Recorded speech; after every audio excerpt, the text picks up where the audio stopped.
قل لو كان البحر مدادا لكلمات ربه لنفد البحر قبل أن تنفد كلمات ربه ولو جئنا بمثله مددا جربنا الله أكبر সূরা কাহফের 109 নম্বর আয়াত আল্লাহ পাক রব্বুল আলামিন বলেছেন, ও দুনিয়ার মানুষেরা, পৃথিবীর সমস্ত সমুদ্রের পানিগুলো যদি কালি বানানো হয়, আমার ভাইয়েরা, এই পৃথিবীতে অসংখ্য সমুদ্র রয়েছে, সমস্ত সমুদ্রের পানি যদি কালি বানানো হয়, আর ওই কালি দিয়ে যদি আপনার রবের ব্যাখ্যা লেখা যদি শুরু হয়ে যায়, আল্লাহর কোরআনের ব্যাখ্যা লেখা যদি শুরু হয়ে যায়, সমুদ্রের পানিগুলো নিঃশেষ হয়ে যাবে, এরপরেও আল্লাহর কালেমার ব্যাখ্যা লেখা শেষ হবে না। ঠিক কিনা? মানুষ যদি আল্লাহর সৃষ্টি হয়, গোটা পৃথিবী যদি আল্লাহর সৃষ্টি হয়, তাহলে আল্লাহর সৃষ্টি হয়ে আল্লাহর প্রশংসা করে পৃথিবীর মানুষ শেষ করতে পারবে? আওয়াজ দিয়ে বলেন, পারবে? আল্লাহ পাক রব্বুল আলামিন সূরা লুকমানের মধ্যে আল্লাহ তাআলা তিনি আরো সুন্দর করে জানিয়ে দিয়েছেন, ওয়ালাউ আন্নামা ফিল আরদি মিন শাজারাতিন আকলামু ওয়াল বাহরু ইয়ামুদ্দুহু মিন বাদিহি সাবআতু আবহুরিম মা নাফিদাত কালিমাতুল্লাহ। জোরে বলেন আল্লাহু আকবার।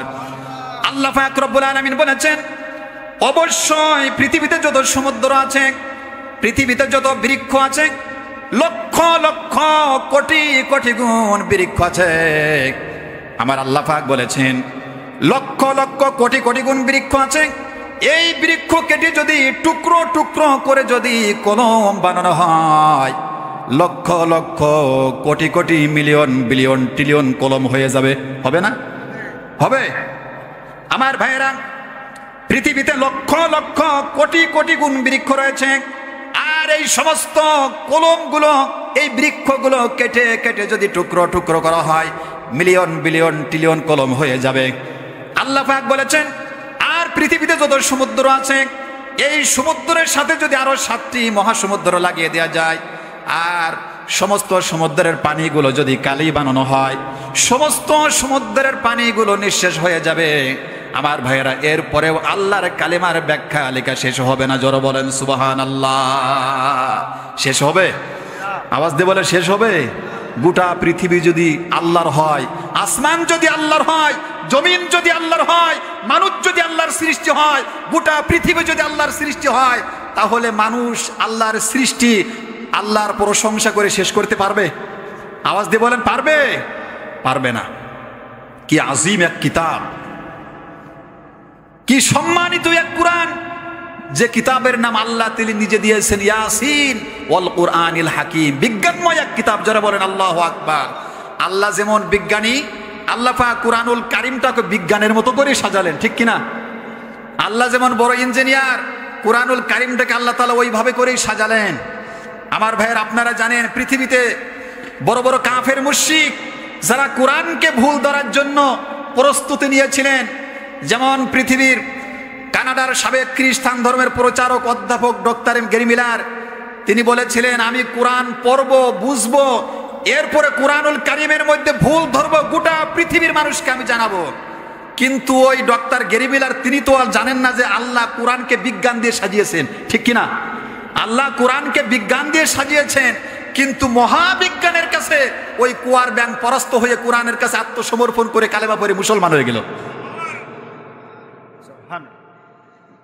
এরপরে ফ্রান্সের ডক্টর মরিস বুখাইলি, তিনি কোরআন পড়লেন, বুঝলেন, এই মহাগ্রন্থ বড় বিজ্ঞান, যে আল্লাহ তাআলা নিজে বিজ্ঞান, কোরআনকে বিজ্ঞানের মতো করে সাজালেন। মহাবিজ্ঞানের কাছে কুয়ার ব্যাং পরাস্ত হয়ে আমার ঘরে কালেমা পড়ে মুসলমান হয়ে গেল। চাঁদে অভিযানকারী নীল আর্মস্ট্রং কোরআনের কাছে আত্মসমর্পণ করে কালেমা পড়ে মুসলমান হয়ে গেল। জোরে বলেন আল্লাহু আকবার। কি ওয়েট, কি ক্ষমতা! আল্লাহ পাক রব্বুল আলামিন বলেছেন, লাউ আনসালনা হাযাল কুরআনা আলা জাবালিন লারাআইতাহু খাশিআম মুতাসাদ্দিআন متردعا من خشية الله وتلك الأمثال نضربها للناس لعلهم يتفكرون যারা বলেন আল্লাহু আকবার। এই কুরআনুল কারীমের এত বড় ওয়েট, এত বড় ক্ষমতা, এত বড় পাওয়ারফুল ক্ষমতা, পাওয়ারফুল ওয়েট।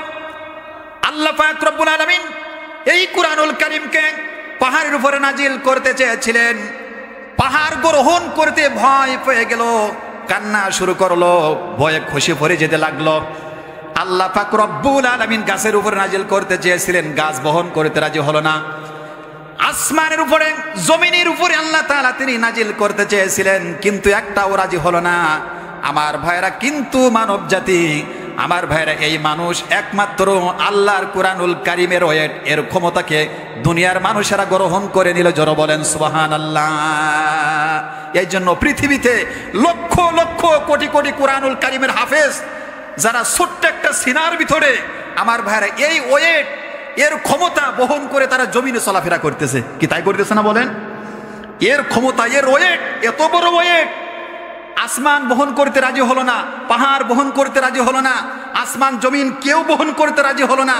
কিন্তু এর যে একটা ওয়েট, এর যে একটা শক্তি, এর যে একটা নূর, মানুষেরা সেটা গ্রহণ করে নিল। এই জন্য পৃথিবীতে লক্ষ লক্ষ কোটি কোটি কুরআনুল কারীমের হাফেজরা, আমার ভাইরা, এর ওয়েট সিনার মধ্যে বহন করে তারা জমিনে চলাফেরা করতেছে। সুবহানাল্লাহ বলতেছেন না কেউ? আমার ভাইরা, আল্লাহ পাক রব্বুল আলামিন কুরআনুল কারীমকে পৃথিবীতে কেন আল্লাহ পাক রব্বুল আলামিন তিনি পাঠালেন? আল্লাহ পাক রব্বুল আলামিন তিনি বলে দিয়েছেন, কিতাবুন আনসালনাহু ইলাইকা লিতুখরিজান নাসা মিনাজ যুলুমাতি ইলান নূর।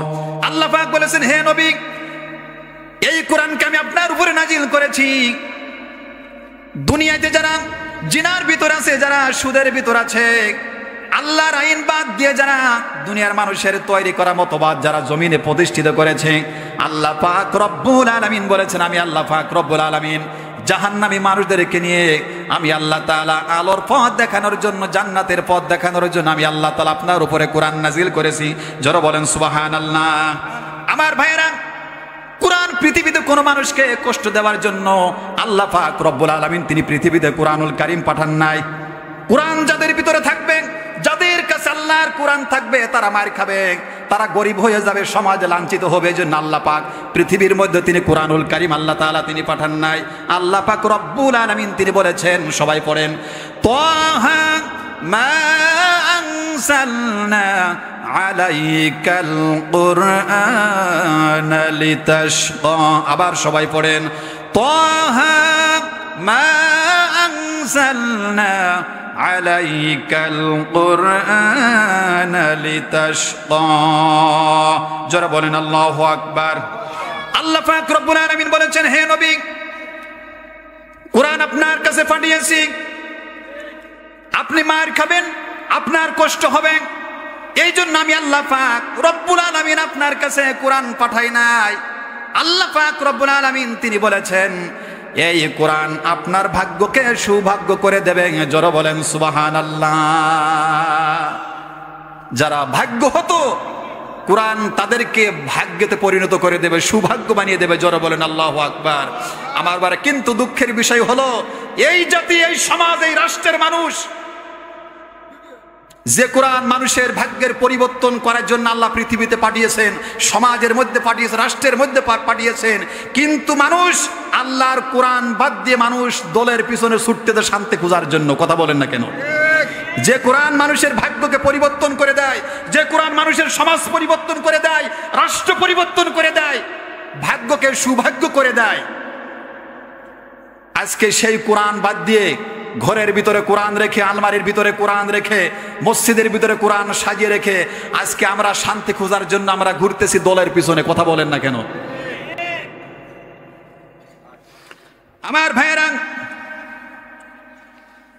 কিয়ামত পর্যন্ত যত মানুষ আসবে, কিয়ামত পর্যন্ত যত মানুষ আসবে, যারা কোরআনকে গ্রহণ করবে, কোরআনের পক্ষে যারা থাকবে, আমার ভাইরা আল্লাহ পাক রব্বুল আলামিন তাদেরকে আল্লাহর জান্নাত পর্যন্ত পৌঁছায় দেবে। জোরে বলেন সুবহানাল্লাহ।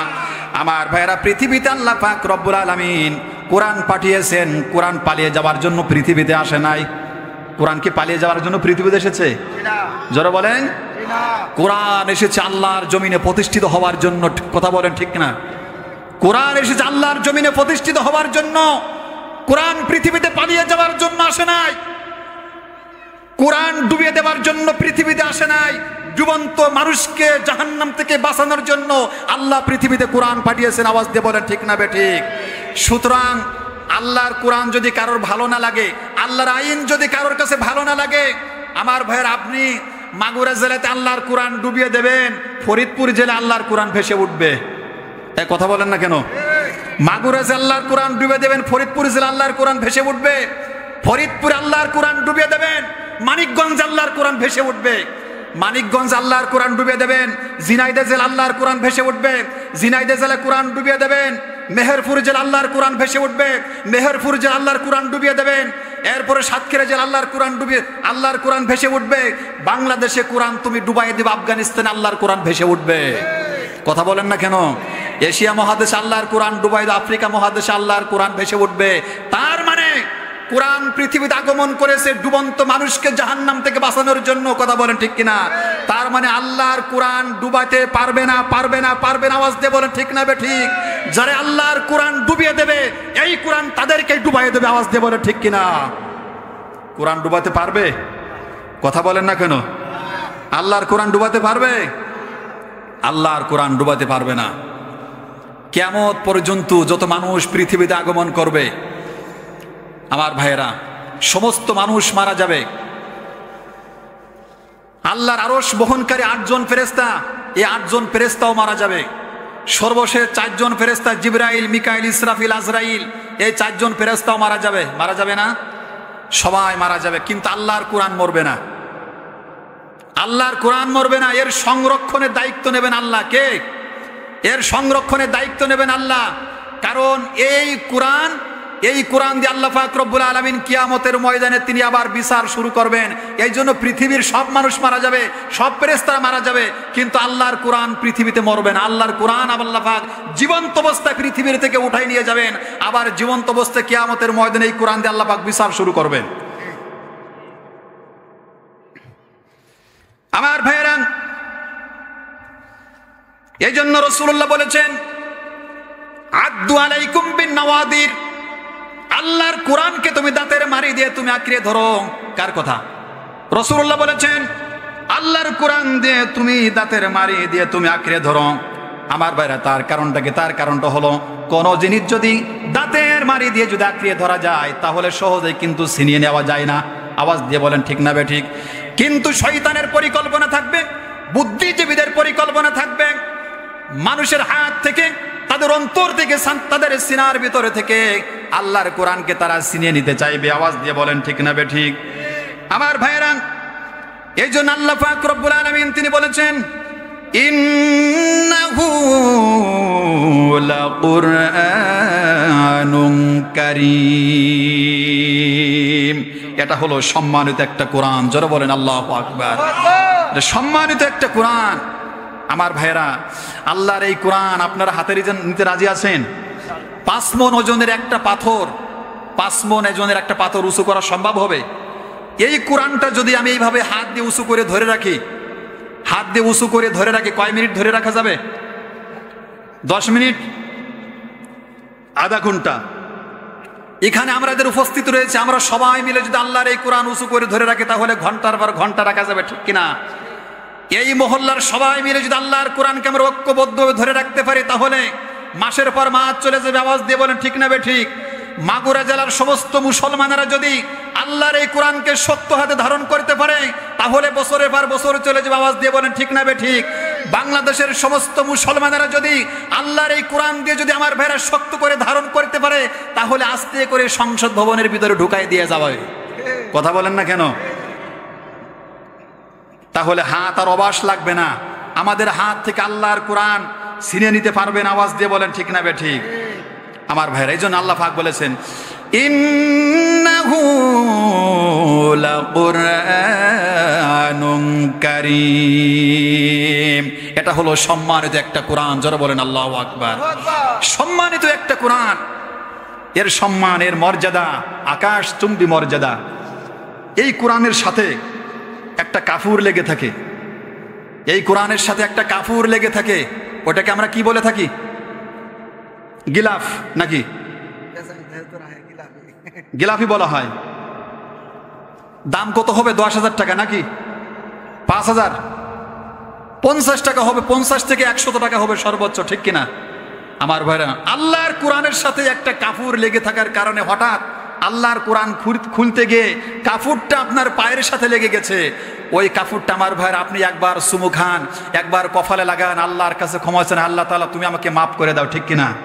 আর 10,000 টাকার একটা পাঞ্জাবি পড়েছে, আপনার হাতের থেকে পড়ে গেছে, ওই পাঞ্জাবিটা কি জীবনে একবারের জন্য চুমু খেয়েছেন? কথা বলেন না কেন? বারবার লাথি মারবেন, একবারের জন্য চুমু খেয়েছেন? আমার ভাইরা 2 লক্ষ টাকা খরচ করে একটা সেগুন কাঠের আপনি বক্স খাট বানিয়েছেন। কত লক্ষ টাকা খরচ করে? 2 লক্ষ টাকা খরচ করে সেগুন কাঠ দিয়ে আপনি একটা বক্স খাট বানিয়েছেন বাড়িতে। আপনার স্ত্রী প্রত্যেকদিন মোবাইল নিয়ে বিছানার পর শুয়ে থেকে আর খাট প্রত্যেকদিন 50 বার 100 বার করে লাথি মারে, মারে না বলেন? লাথি যখন মারে, আপনার স্ত্রীকে ওই খাটকে একবারও চুমু দিয়েছে যে খাটে তোর প্রত্যেকদিন আমি 100 বার করে আমি লাথি মারি, তোর একটু চুমু খাই? কথা বলেন না কেন? মারে। কিন্তু ওই সেগুন কাঠ দিয়ে আমার উপর আল্লাহর কোরআন পড়ার জন্য একটা রেহেল বানিয়েছে। তার দাম কত হবে? 100 টাকা, সর্বোচ্চ 150 টাকা, ঠিক কিনা? কিন্তু ওই রেহেল যদি কোনো কায়দায় যদি একবার হাতের থেকে অসতর্কত অবস্থায় যদি পড়ে যায়, আমার ভাইরা কতবার চুমু খাবে বলেন? একবার চুমু খাবে, আরেকবার কপালে লাগবে, আল্লাহর কাছে বলবো আল্লাহ তাআলা তুমি আমাকে মাফ করে দাও। কথা বলেন না কেন? বলবে না বলেন? এইভাবে বলবে, কারণ এর সম্মান, এর মর্যাদা অনেক উচ্চ আসনে, কারণ এর সম্মান আল্লাহ তাআলা তিনি নিজে দিয়েছেন। জোরে বলেন আল্লাহু আকবার। আমার ভাইরা, আল্লাহ পাক রব্বুল আলামিন তিনি বলেছেন, কিতাবুন আনজালনাহু ইলাইকা লিতুখরিজান নাসা মিনাজ যুলুমাতি ইলান নূর। আল্লাহ পাক রব্বুল আলামিন বলেছেন, হে নবী, এই কিতাব আমি আপনার উপরে নাজিল করেছি, দুনিয়ার মানুষকে আপনি জাহান্নাম থেকে বাঁচাবেন, তাদেরকে আপনি আলোর পথ দেখাবেন। আমার ভাইরা, আলোর পথ দেখানোর জন্য আল্লাহ পাক রব্বুল আলামিন তিনি পৃথিবীর মধ্যে কোরআনুল কারীম আল্লাহ তাআলা তিনি পাঠিয়ে দিলেন। আমার ভাইরা, রাসূলুল্লাহর উপরে কোরআনুল কারীম যখন নাজিল হলো, আল্লাহর নবীজির উপর আল্লাহর কোরআন নাজিল হওয়ার পর আমার ভাইরা আল্লাহর নবীজি কোরআনুল কারীমের তিনি দাওয়াত দিচ্ছেন। ফায়া আইয়ুহান নাসু কুলু লা ইলাহা ইল্লাল্লাহু তুফলিহুন। হে মানব জাতি, হে মানুষেরা, জাহান্নাম থেকে বাঁচার জন্য কুলু, তোমরা পড়ো লা ইলাহা ইল্লাল্লাহ, এই কথার সাক্ষী দাও যে আল্লাহ ছাড়া কোনো মাবুদ নাই। এই কথার উপরে সাক্ষী থেকে তোমরা সফলকাম হয়ে যাও। জোরে বলেন আল্লাহু আকবার। আমার ভাইরা, রাসূলুল্লাহ যখন আল্লাহর কোরআনুল কারীমের দাওয়াত দিচ্ছেন, রাসূলুল্লাহর সুনাম যখন সব জায়গাতে ছড়িয়ে যেতে লাগলো, তখন রাসূলুল্লাহর বিরোধিতা শুরু করলো। কি শুরু হলো? রাসূলুল্লাহর বিরোধিতা শুরু করলো এবং হযরত উমর কঠিনভাবে রাসূলুল্লাহর পিছনে লেগে গেলেন। ইবনে হিশামের বর্ণনা হযরত উমর বলেন, আমি রাসূলুল্লাহকে বাধা দেব যে আল্লাহর নবীজি নাকি তিনি গভীর রজনীতে, রাত যখন গভীর হয়ে যায়, রাতের আধারে আল্লাহর নবীজি বাড়িতে থাকতে পারে না, কাবাগরের ভিতরে তিনি নামাজের জন্য দাঁড়িয়ে যায়, আমি রাসূলুল্লাহকে বাধা দেব।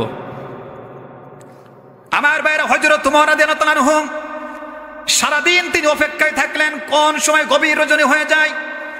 রাত যখন গভীর হয়ে গেছে, আমার ভাইরা, হযরত উমর রাসূলুল্লাহর বাধা দেওয়ার জন্য তিনি দাঁড়িয়ে আছেন। আল্লাহর নবীজি গভীর রজনীতে তিনি বাড়ির থেকে বের হলেন, এদিক ওদিক তাকালেন, সরাসরি তিনি কাবা ঘরের মধ্যে চলে গেলেন। নামাজের মধ্যে রাসূলুল্লাহ তিনি দাঁড়িয়ে গেলেন। আল্লাহ নবীজি নামাজের মধ্যে দাঁড়িয়ে সূরাতুল হাক্ক তিনি তেলাওয়াত করতেছেন। সবাই পড়েন, আল হাক্কাতু মাল হাক্ক ওয়া মা আদরাকা মাল হাক্ক কাযাবাত সামুদ ওয়া আদুম বিল কারিআ। যারা বলেন আল্লাহু আকবার। আমার ভাইরা, হযরত ওমর রাদিয়াল্লাহু তাআলা আনহু তিনি চিন্তা করলেন, এত সুন্দর ভাষা, এত সুন্দর মধুর কণ্ঠে রাসূলুল্লাহ আল্লাহর কোরআন তেলাওয়াত করতেছেন, এত সুন্দর ভাষা আল্লাহর নবীজি কিভাবে তিনি শিখলেন? কোনো হাই স্কুলে যায় নাই, কোনো মাদ্রাসায় পড়ে নাই, কিন্তু কবিদের চাইতে মনে হচ্ছে কি ভাষা, কি চয়ন, কত সুন্দর ভাষা ব্যবহার করেছেন। কারণ হযরত ওমর রাদিয়াল্লাহু তাআলা আনহু তিনি আরবি ভাষাভাষী ছিলেন, সবকিছু বুঝতেন, তিনি পড়তে পারতেন, সবকিছু জানতেন, অর্থ বুঝতেন। আমার ভাইয়েরা, হযরত ওমর তিনি মনে মনে চিন্তা করতেছেন, অবশ্যই আল্লাহ নবীজি তিনি একজন কবি হবেন। তিনি যদি কবি না হবেন, এত সুন্দর করে কিভাবে আল্লাহর কোরআন তিনি তেলাওয়াত করতেছেন? আল্লাহর নবীজির সঙ্গে সঙ্গে আল্লাহর নবীজি হযরত ওমরের উত্তর দিয়ে দিলেন নামাজরত অবস্থায়। আল্লাহর নবীজি তিনি তেলাওয়াত করলেন, ইন্নাহু লাকাউলু রাসূলিন কারীম ওয়া মা হুয়া বিকাউলি শাইরিন কলিলাম মা তাযাক্কারুন। যারা বলেন আল্লাহু আকবার। আল্লাহর নবীজি বললেন, ইন্নাহু লাকাউলু রাসূলিন কারীম, না এটা কোনো কবির ভাষা না, ইন্নাহু লাকাউলু রাসূলিন কারীম, তিনি হলেন সম্মানিত একজন রাসূল।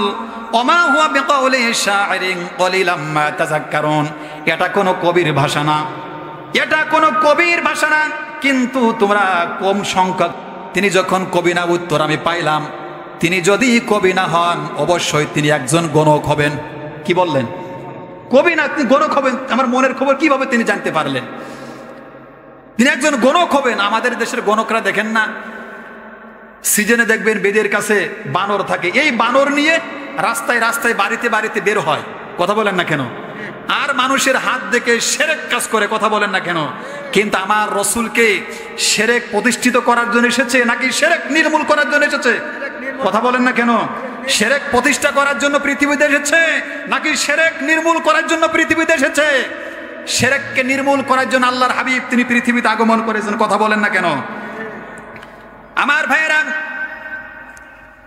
হযরত ওমর মনে মনে বললেন, অবশ্যই আল্লাহর নবীজি একজন গণক হবেন। আল্লাহর নবীজি তিনি সঙ্গে সঙ্গে হযরত ওমরের তিনি উত্তর দিয়ে দিলেন, ওয়ালা বিকাউলি কাহিনিন কলিলাম মা তুমিনুন তানজিলুম মির রাব্বিল আলামিন।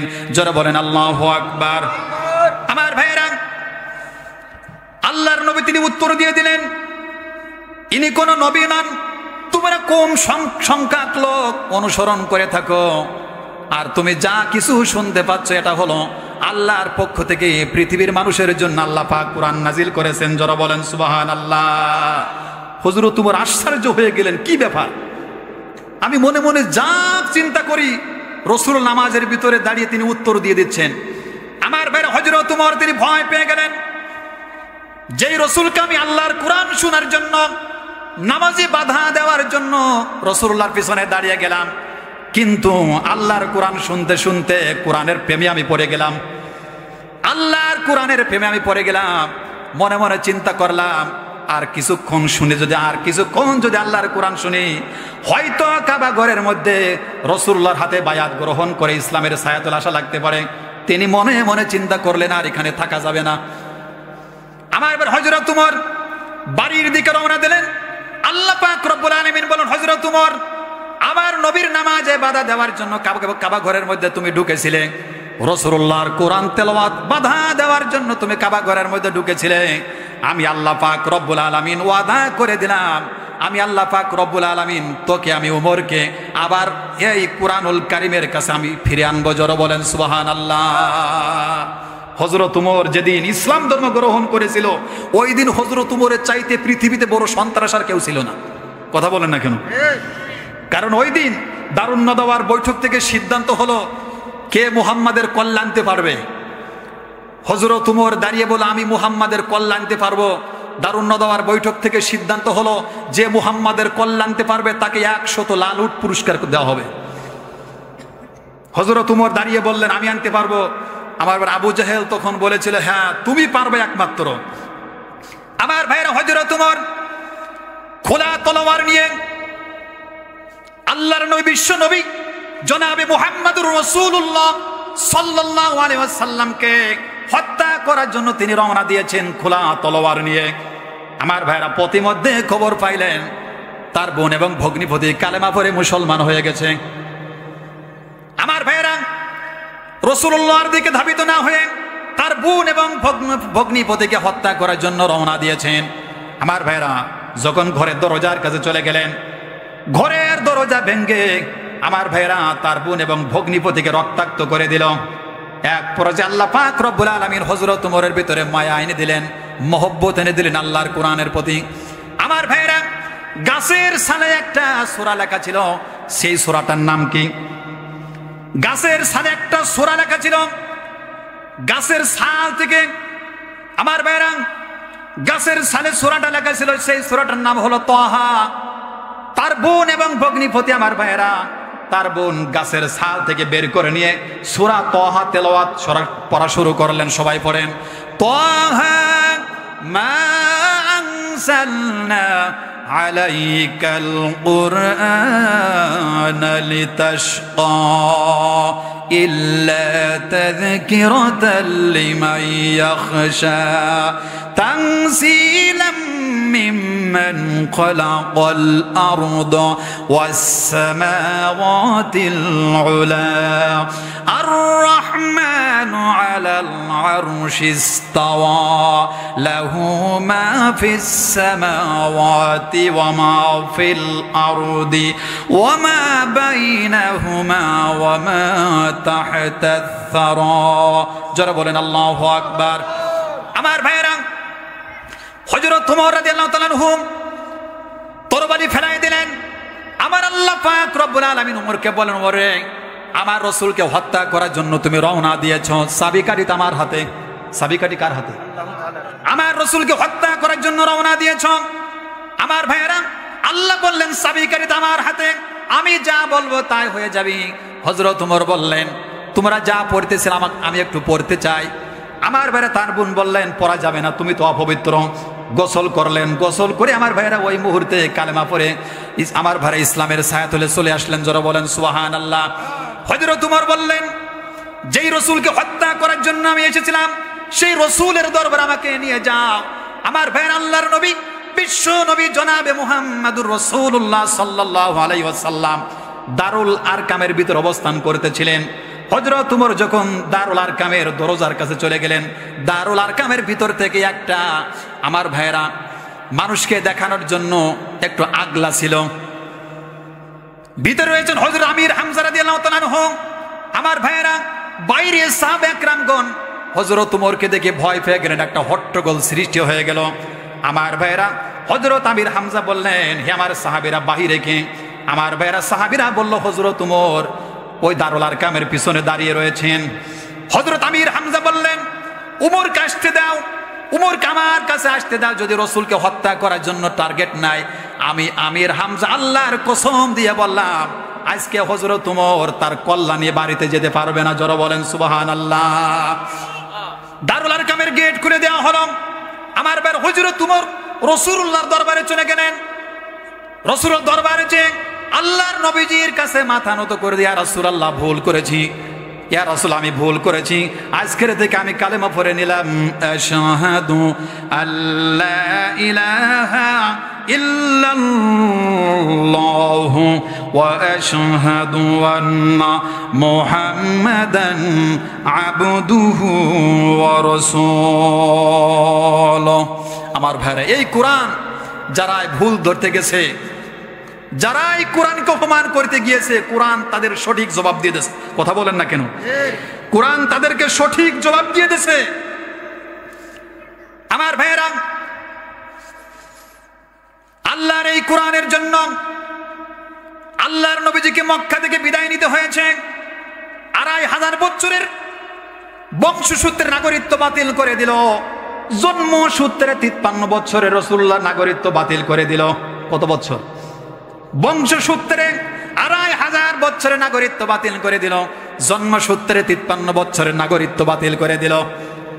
আমার ভাইরা, নাগরিকত্ব যখন বাতিল করে দিল, আল্লাহ পাক রব্বুল আলামিন সূরা বালাদ নাজিল করে আল্লাহ পাক রব্বুল আলামিন রাসূলুল্লাহকে সান্ত্বনা জানিয়ে দিলেন। যারা বলেন সুবহানাল্লাহ।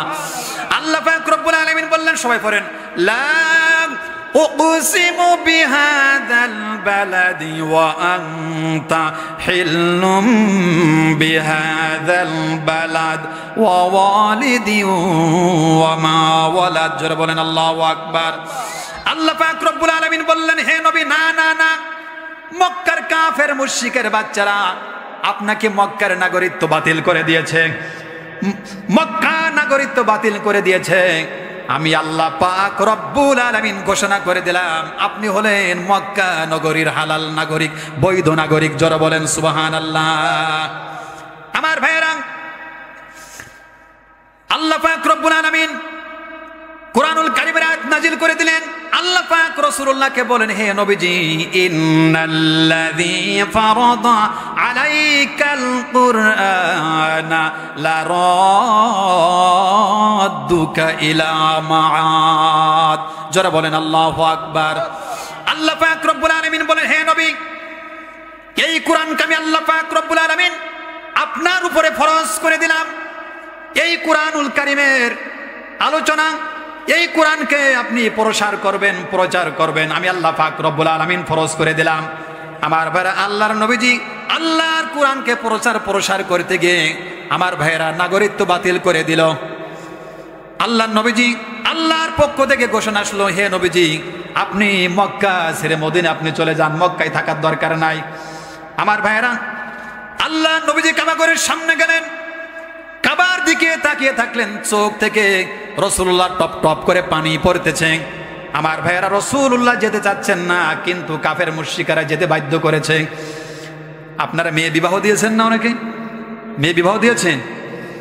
যখন মেয়ে বিবাহ দিয়েছেন, দেখবেন একবার সুপারি গাছ ধরে একটু দাঁড়িয়ে যায়, আবার সামনে যে আরেকটা গাছ পায় সেটাও ধরে কান্নাকাটি করে না? বলেন।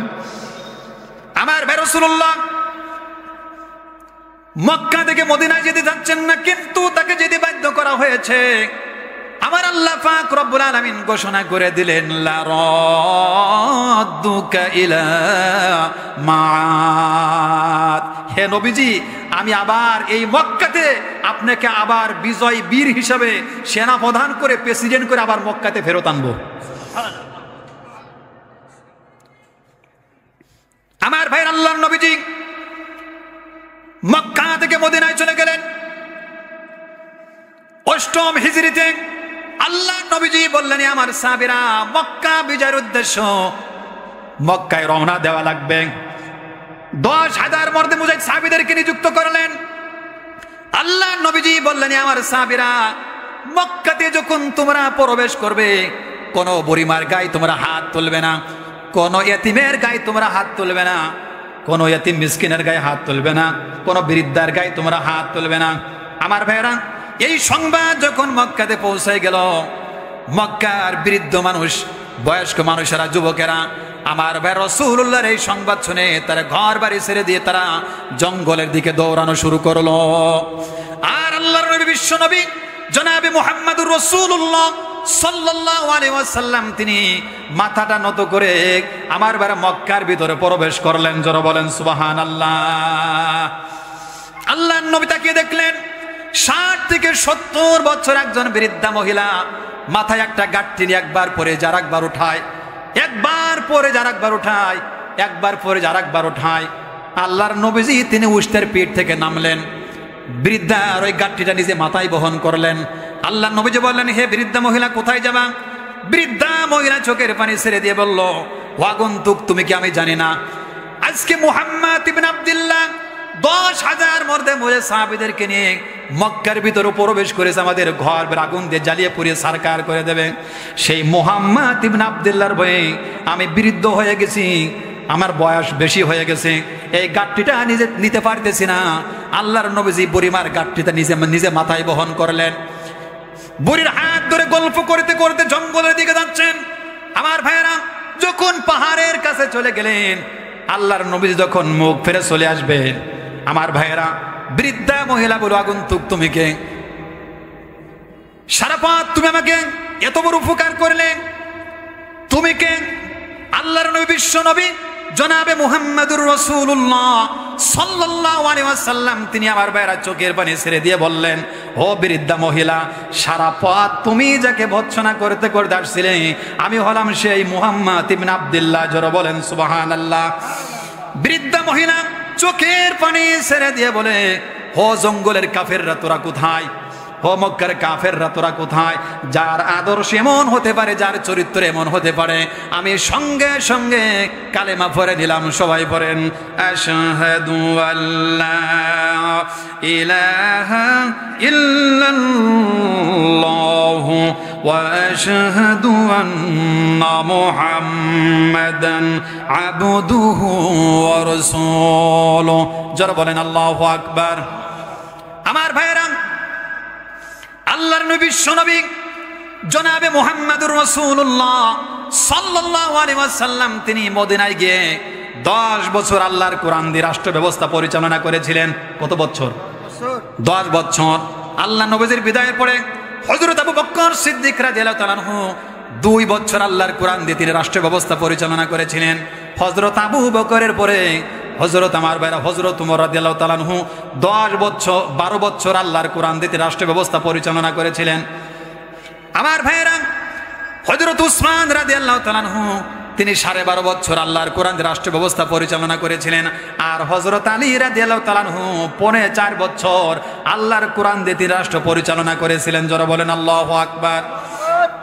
কারণ আল্লাহ পাক রব্বুল আলামিন বলেছেন, কিতাবুন আনসালনাহু ইলাইকা লিতুখরিজান নাসা মিনাল যুলুমাতি ইলান নূর। আল্লাহ পাক বলেছেন, হে নবী, এই কিতাব, এই কোরআন আমি আপনার উপরে নাজিল করেছি, আপনি মানুষকে জাহান্নাম থেকে বাঁচাবেন। যারা সুদ খায়, যারা ঘুষ খায়, যারা সিটার বাটপার, যারা অন্যায় দুর্নীতির সাথে যারা জড়িত আছে, আপনি ওই সমস্ত মানুষকে আপনি জাহান্নামের পথ থেকে আপনি তাদেরকে আলোকিত পথ, কোরআনের পথ আপনি তাদেরকে দেখায় দেবেন। কথা বলেন ঠিক কিনা? কোরআন শিখাও ছেলে মেয়েকে, ওহে মুসলমান, এই পৃথিবীর বুকে তুমি জান্নাত কিনে নাও।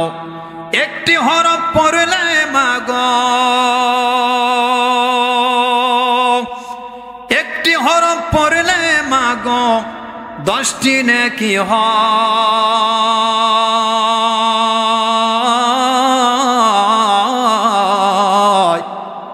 মা বাবার আমল নামায় অর্ধেক জমা হয়। মা বাবার আমল নামায় অর্ধেক জমা হয়। ঠিক কিনা? রোজ নামাজে 2 হাত তুলে চোখের পানি ফেলে রব্বির হামহুমা বলে কাঁদবে তোমার ছেলে। ঠিক কিনা? রোজ নামাজে 2 হাত তুলে চোখের পানি ফেলে রব্বির হামহুমা বলে কাঁদবে তোমার ছেলে। আরে সেই দুয়াটা আল্লাহর কাছে, আরে সেই দুয়াটা আল্লাহর কাছে, সেই দুয়াটা আল্লাহর কাছে গ্রহণযোগ্য হবে।